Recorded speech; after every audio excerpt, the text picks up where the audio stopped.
As World Health Day is celebrated throughout the globe, much focus is being placed on vector-borne diseases, the topic selected to be highlighted for the founding anniversary of the World Health Organization. According to the WHO, vectors are organisms that transmit pathogens and parasites from one infected person or animal to another. Vector-borne diseases are illnesses caused by these pathogens and parasites in human populations. They are most commonly found in tropical areas and places where access to safe drinking water and sanitization systems are problematic. The most deadly vector-borne disease is malaria, causing an estimated 660,000 deaths in 2010.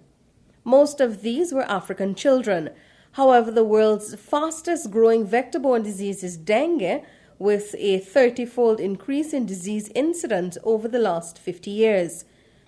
Globalization of trade and travel and environmental challenges such as climate change and urbanization are having an impact on transmission of vector-borne diseases and causing their appearance in countries where they were previously unknown.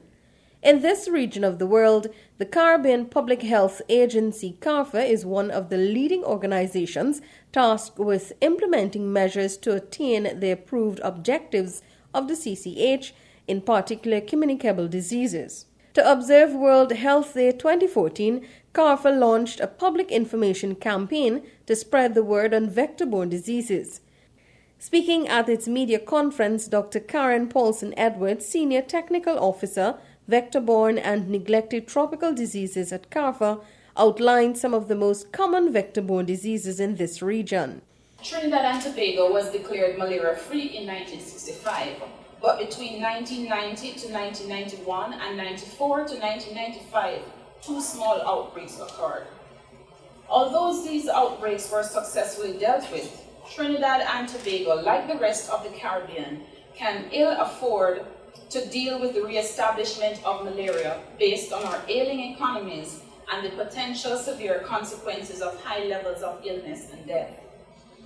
In looking at the situation in the region with regards to dengue, eradication of the main Aedes aegypti mosquito vector, the same vector which spreads urban yellow fever, was achieved in the 1960s, as Dr. Gandhi mentioned earlier.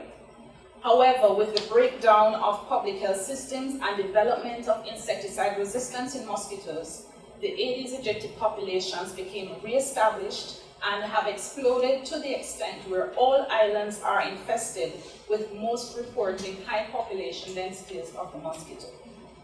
As a result of this and increase in global travel, dengue was reintroduced into the region in the 1970s, and since then we have not been able to achieve effective control and eradication. We are faced with a situation where all four types of dengue are circulating simultaneously in the region, and each year there are outbreaks of dengue, with manifestation of severe cases appearing since 1998. Dr. Paulson-Edwards says since 2002, dengue has been responsible for over 100 deaths. She also made reference to its effects to a country's economy. Between 2002 and 2012, a total of 46,769 cases of dengue, 1,386 cases of severe dengue, and 103 deaths in which dengue was named as the underlying cause were reported from the Dutch and English-speaking Caribbean. The public health and economic impact of dengue are gravely underestimated because of the limited availability of surveillance data and high levels of underreporting.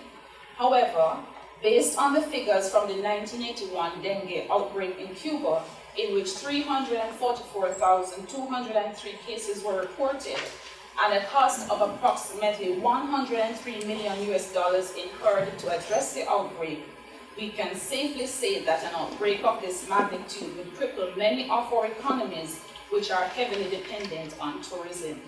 Dr. Paulson-Edwards also revealed the newest vector-borne disease to hit the Caribbean region, the chikungunya. If that were not enough, in December 2013, chikungunya, another vector-borne disease spread by the same Aedes aegypti mosquito, entered and became established in the Caribbean, with local transmission occurring on the island of St. Martin. Since then, the virus has spread to several Caribbean islands, and as at April 1, 2014, 3,112 confirmed or probable cases of chikungunya have been reported from 11 Caribbean territories. The symptoms of this disease are somewhat similar to dengue. However, fever and joint pains in the hands and feet are among the most common symptoms. The populations of the Caribbean are susceptible to chikungunya, and coupled with the presence of the mosquito vector and frequent travel between endemic and non-endemic countries, the risk of further spread of chikungunya to other Caribbean countries is great.